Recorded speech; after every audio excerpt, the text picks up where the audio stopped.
Kembali bersama Berita 757. Menteri Komunikasi dan Digital Fahmi Fadzil seharusnya lebih arif dan tidak mengeluarkan kenyataan yang menghentam media sebelum membuat semakan yang tepat.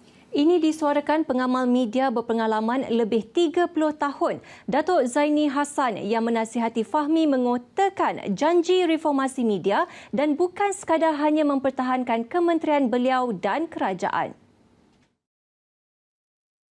Jadi sebagai seorang menteri, saya menasihatilah beliau, mungkin orang baru dalam media. Saya menasihati beliau supaya lebih terbuka, lebih transparent, lebih orang kata berpijak di bumi nyata dan bukan saja untuk mempertahankan institusi beliau dan mempertahankan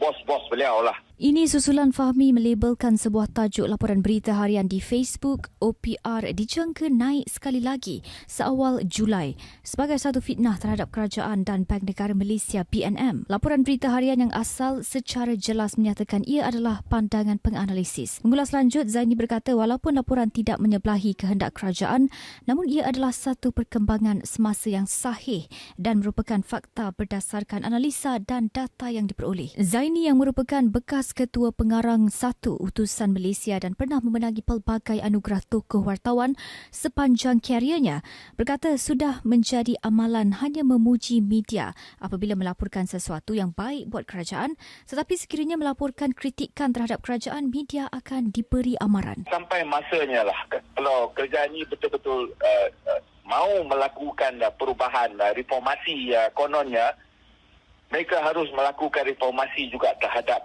media di negara ini.